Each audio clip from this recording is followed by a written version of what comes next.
Hello students, how are you? So, as I was explaining all the mathematics from class 1st to 8th, but from today, it means this is my first video for class 10. I am going to start the journey of mathematics of class 10 for the students of class 10. I know जो class 10th है वो उनका board का exams होता है. So in the point of view board is very important and class 10 is most important step of the students life, because यहीं से आपको एक ऐसा सर्टिफिकेट मिलता है जो आपके लिए फर्स्ट आइडेंटिटी होती है. That is the certificates of class 10. Okay, so I will try to my best कि आप लोगों को जितनी भी मैथमेटिक्स में पढ़ाऊँ वो आपको बहुत अच्छे से समझ में आए. और आप लोग अगर मुझे सपोर्ट करना चाहते हैं, मेरा साथ देना चाहते हैं, तो चैनल को सब्सक्राइब कर लीजिए और मेरी वीडियोस को ज़्यादा से ज़्यादा शेयर कीजिए ताकि इन वीडियोस का जो बेनिफिट है वो अदर स्टूडेंट्स भी ले सकें. और अगर आपको कुछ भी प्रॉब्लम होती है मैथमेटिक्स से रिलेटेड तो आप मुझे कमेंट बॉक्स में कमेंट भी कर सकते हैं. तो चलिए मैं आप स्टार्ट करती हूँ आपका क्लास 10th की मैथमेटिक्स. चैप्टर 1 है आपका real numbers. Okay, so real numbers को स्टार्ट करने से पहले जो हमारे बेसिक जो टाइप्स ऑफ नंबर्स होते हैं मैं वो आपके साथ डिस्कस करना चाहती हूँ. पहला जो हमारा टाइप ऑफ नंबर है वो क्या है? Natural numbers. ठीक है, नेचुरल नंबर्स हम अपनी डेली लाइफ में यूज़ करते हैं. मीन्स अगर हम एक छोटा सा सामान भी परचेज करने जाते हैं, कोई भी आइटम लेने जाते हैं, तो हम क्या करते हैं, जिस भी शॉपकीपर से हम उस सामान को परचेज करते हैं हम उसे क्या करते हैं, कुछ अमाउंट देते हैं. वो अमाउंट क्या होता है, हमेशा पॉजिटिव नंबर में ही होता है. तो हमारे जो नेचुरल नंबर्स होते हैं वो सारे के सारे क्या होते हैं, counting numbers. Okay, counting numbers like 1 2 3 dot dot dot. It means 1 से लेके जितनी भी काउंटिंग आप एक्सपेक्ट कर सकते हैं, पॉजिटिव काउंटिंग्स, पॉजिटिव नंबर्स, वो सारे के सारे क्या होते हैं, हमारे नेचुरल नंबर्स होते हैं. जितने भी हमारे काउंटिंग नंबर्स हैं, जितने भी हम जानते हैं अपनी लाइफ में अभी तक हमने पढ़े हैं, वो सारे के सारे क्या होते हैं, नेचुरल नंबर्स होते हैं. ठीक है, अब आ जाइए नेक्स्ट टाइप जो है हमारा वो है होल नंबर्स. ठीक है, होल नंबर्स की सिंपल सी डेफिनेशन है, आप उसमें 0 प्लस नेचुरल नंबर्स को ऐड कर दीजिए. ठीक है, 0 plus including all the natural numbers are called whole numbers. 0 1 2 3 4. ठीक है, ये सारे के सारे क्या है, हमारे होल नंबर्स हैं.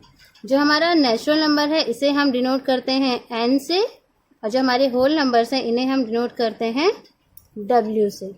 ठीक है, नेक्स्ट टाइप है इंटीजर्स. तो इंटीजर्स को हम like this -3 -2 -1 0 1 2 3. These numbers are integers and integers को हम I से denote करते हैं. And from this you can understand that all the negative numbers and all the positive numbers including 0 are called integers. It means जो भी हमारे negative और positive numbers हैं वो सारे के सारे क्या हैं, हमारे इंटीजर्स हैं. ठीक है, all negative and all positive numbers including 0 are called integers. ठीक है, तो आई थिंक आपको इंटीजर्स में कोई भी प्रॉब्लम नहीं होनी चाहिए, क्योंकि इंटीजर्स की सिंपल सी डिफाइन है कि ऑल द नेगेटिव, यानी कि जितने भी हमारे नेगेटिव नंबर्स हैं और जितने भी पॉजिटिव नंबर्स हैं उनमें आपको 0 को भी इंक्लूड करना है. तो ये सारे नंबर्स आपके क्या हो जाते हैं, इंटीजर्स हो जाते हैं. नेक्स्ट टाइप है हमारा रेशनल नंबर्स. तो रेशनल नंबर की सिंपल सी डिफाइन है, numbers that can be expressed in the form of P upon Q where Q is not equals to 0. It means वो सारे नंबर्स जिन्हें हम P अपॉन Q की फॉर्म में right कर सकते हैं वो क्या कहलाते हैं? Rational numbers. ठीक है, और रेशनल नंबर को हम डिनोट करते हैं Q से. एग्जाम्पल अगर ले लिया, सिंपल सा नंबर अगर हमने 5 लिया है तो 5 को हम 5 अपॉन 1 राइट कर सकते हैं. ठीक है, अगर यहाँ पे हम -2 लें तो इसे भी हम -2 अपॉन 1 की फॉर्म में रिप्रेजेंट कर सकते हैं. इट मीन्स कोई भी ऐसे नंबर जिन्हें हम P अपॉन Q की फॉर्म में रिप्रेजेंट कर सकते हैं और जहाँ पर Q इक्वल्स टू 0 नहीं हो. ठीक है, नॉट इक्वल्स टू 0 हो, वो सारे के सारे हमारे क्या कहलाते हैं? Rational numbers. Now see the next type, that is irrational numbers. तो irrational number is just opposite of rational numbers. ठीक है, तो इरेशनल नंबर्स कौन से हो गया? That numbers can not be expressed in the form of P upon Q. ठीक है, तो आप यहाँ राइट कर सकते हैं numbers that can not be expressed in the form of P upon Q. ठीक है, वो सारे नंबर्स जो हम P अपॉन Q की फॉर्म में रिप्रेजेंट नहीं कर सकते हैं और जो क्या हो? Non terminating and non recurring. It means non terminating means होता है कि आपका जो भी नंबर आप डिवाइड कर रहे हैं वो आपका डिवाइड कंप्लीटली ना हो. इट मीन्स रिमाइंडर 0 नहीं आएगा. जैसे कि सपोज कीजिए हम 2 से 3 से हम 14 को डिवाइड करते हैं. ठीक है, तो यहाँ पे आ जाएगा आपका कितना? 3 4 ज़ा 12 माइनस क्या 2 आया, पॉइंट लगा के 0 लिया, 3 6 ज़ा 18 माइनस किया, फिर से 2 आया. बट यहाँ पे जब हम नंबर्स को बार बार करते रहेंगे तो ये हमारा 6 आता रहेगा, यानी कि 6 क्या है? रिकरिंग नंबर है, बार बार रिपीट हो रहा है. ठीक है, तो ये अगर बोला जाए तो ये एक इरेशनल नंबर नहीं है. ठीक है, इरेशनल नंबर्स वो होते हैं जो पॉइंट के बाद वाली जो नंबर्स हैं वो क्या होते हैं? नॉन रिकरिंग होते हैं. It means they can't be repeat, वो रिपीट नहीं होते हैं. जैसे कि यहाँ पे हम ले लें 0.01 001 0001 00001. ये इस तरीके से वो नंबर रिपीट भी मतलब रिपीट तो हो रहा है बट एक ऐसे फॉर्म में कि वो हर बार वैल्यूज की चेंज आ रही है. ठीक है, तो ये कट भी नहीं सकता है और ये बार बार रिपीट भी नहीं हो रहा है. तो इरेशनल नंबर्स क्या होते हैं? ठीक है, ऐसे नंबर्स जिनको हम P अपॉन Q की फॉर्म में राइट भी नहीं कर सकते हैं और जो नॉन टर्मिनेटिंग और नॉन रिकरिंग हो. जैसे कि यहाँ पे √2 √3 √5. ठीक है, इट मीन्स प्राइम नंबर्स का रूट. ये सारे के सारे नंबर्स क्या होते हैं? इरेशनल नंबर्स होते हैं. ठीक है, नेक्स्ट आपका प्राइम नंबर है. तो प्राइम नंबर्स कौन से होते हैं? प्राइम नंबर्स वो होते हैं जो या तो 1 के टेबल में आते हो या फिर नंबर इटसेल्फ यानी कि खुद के टेबल में आते हो. It means it has only 2 factors. ठीक है, जो हमारे प्राइम नंबर्स होते हैं इनके सिर्फ 2 ही फैक्टर होते हैं, 1 एंड द नंबर इटसेल्फ. यानी कि या तो वो 1 के टेबल में आते हैं या तो खुद के टेबल में आते हैं. For example 2 3 5 7 11 13 17 19 23 and so on. ठीक है, तो ये हो गए आपके prime numbers. Next is composite number. Composite number is just opposite of prime numbers because in prime numbers there is only 2 factors, 1 and the number itself, but in composite numbers there are more than 3 factors, more than 2 factors. Okay, first factor तो इनका 1 हो जाएगा. Second आप मान लीजिए number itself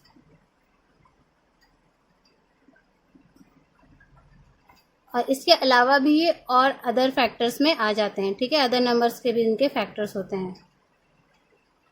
suppose कीजिए मैंने 4 लिया, 4 is the least composite number, ठीक है। तो 4 के अगर हम यहाँ पे फैक्टर्स निकालेंगे तो 4 के फैक्टर्स क्या होंगे, 1 2 के टेबल में भी आता है और ये 4 के टेबल में भी आता है। तो 1 एंड नंबर इटसेल्फ के बाद भी ये 2 से डिवाइड हो रहा है और 2 के फैक्टर मतलब 4 का फैक्टर हो गया है 2, तो ये कंपोजिट नंबर है, ठीक है। और कंपोजिट नंबर्स का जो फैक्टर्स होते हैं वो 2 से ज़्यादा होते हैं, तो ये हो गए आपके कंपोजिट नंबर्स। अब कंपोजिट नंबर के बाद हम चलते हैं रियल नंबर्स के थ्योरम नंबर 1 पे। थ्योरम 1 है आपकी यूक्लिड्स डिवीजन लेमा, ठीक है। थ्योरम में आपको क्या गिवन है, given positive integers a and b, there exist unique integers q and r satisfying a equals to bq plus r where r is equals to 0 or greater than 0 but not greater than b, ठीक है, less than b है।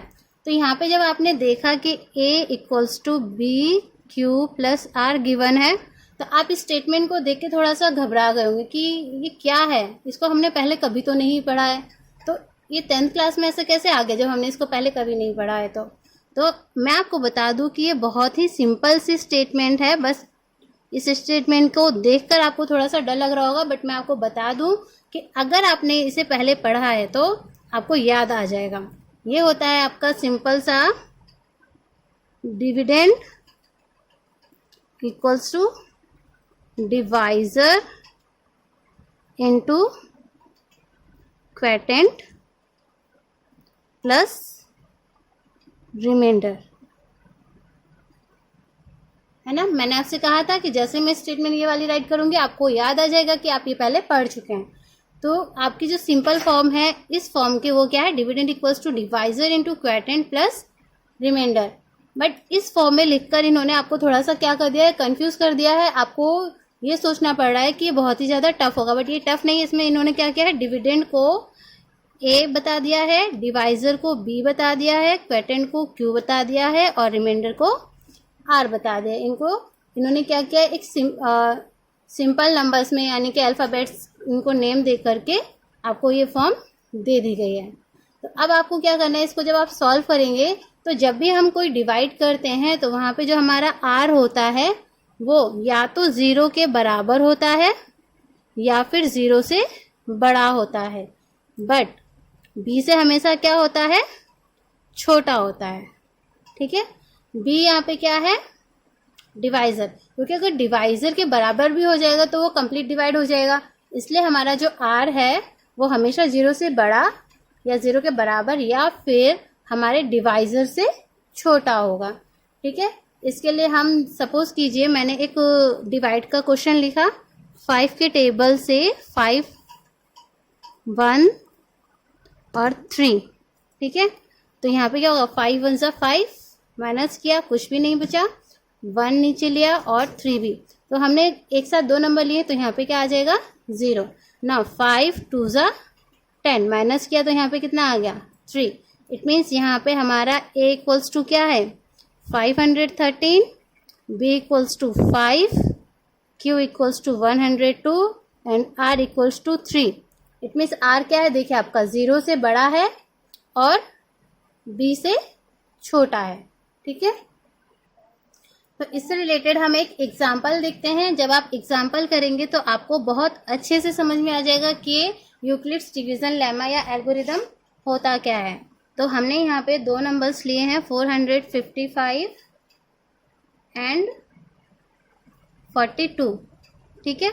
2 number लिए हैं। अब हमें इसे क्या करना है, इसे a equals to B Q plus R की फॉर्म में राइट करना है। तो सिंपली हम इसको डिवाइड करते हैं, यहाँ पे 42 से 455 को डिवाइड करते हैं तो यहाँ पे 1 टाइम में चला जाएगा आपका 42, माइनस करेंगे, यहाँ है आपका 3 एंड 5, 35। अब 42 के टेबल में 35 नहीं जाता है, यहाँ पे 0 लगा के हम इसको 0 टाइम में क्या करेंगे, यहाँ पे 35 रिमाइंडर बच गया है। तो सबसे पहले हमें इसे फॉर्म में लिखना है, a equals to B Q plus R की फॉर्म में। तो A इक्वल्स टू आपका है यहाँ पे 455 इक्वल्स टू B है आपका 42 इंटू क्वेटेंट है आपका 10 प्लस रिमाइंडर है आपका 35।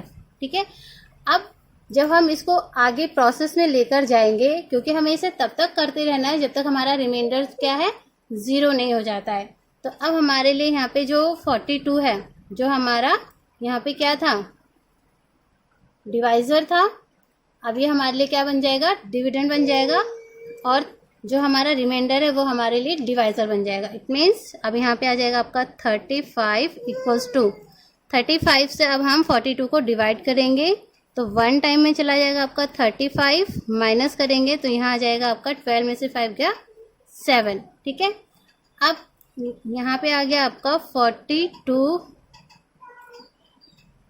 यहाँ आपका 42 आएगा, जो हमारा यहाँ पे डिवाइजर था वो डिविडेंड बन गया है, और यहाँ पे आ जाएगा आपके लिए कितना, divisor into quotient plus remainder है हमारे लिए यहाँ पे 7। ओके, अब नेक्स्ट टाइम में हमारे लिए यहाँ पे 35 बन जाएगा डिविडेंड, और 7 जो हमारा रिमाइंडर आया था वो बन जाएगा हमारे लिए डिवाइजर। तो इसको हम डिवाइड करते हैं तो ये हो जाएगा आपका 7 5 ज़ा 35, माइनस करेंगे तो यहाँ पे कुछ भी नहीं बचा, मीन्स 0 बचा है। तो अब क्या हो जाएगा हमारे लिए 35 इक्वल्स टू 7 इंटू 5 प्लस 0। ठीक है, तो यहाँ पे जाके हमारा ये स्टेटमेंट क्या हो गया, कंप्लीट हो गया, बिकॉज अब यहाँ पे जो हमारा रिमाइंडर है वो 0 हो गया है। तो ये है आपका यूक्लिड्स डिवीजन लेमा, और इसी तरीके से यानी कि इसी मेथड के थ्रू आप एचसीएफ भी फाइंड कर सकते हैं।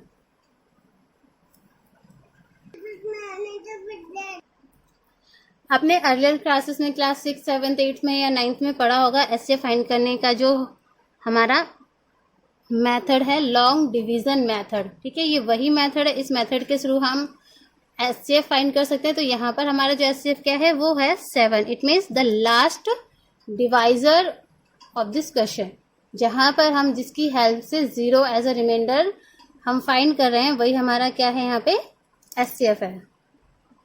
तो आई थिंक इस एग्जाम्पल के थ्रू आपने अच्छे से समझ लिया होगा कि यूक्लिड डिवीजन लेमा क्या है। ठीक है, एक बार फिर से हम देखते हैं कि A equals to B Q plus R where R is greater than और equals to 0 and less than B। ठीक है, यहाँ पे आपका 0 स्टेटमेंट ऐड करते हैं, 0 लेस देन, और मतलब आर जो हमारा वो क्या है 0 से ग्रेटर और इक्वल है but less than B. B है हमारे लिए यहाँ पे डिवाइजर, डिवाइजर से छोटा है। तो ये हमारी सिंपल सी स्टेटमेंट है, और इसी स्टेटमेंट के थ्रू आपको इस चैप्टर को करना है।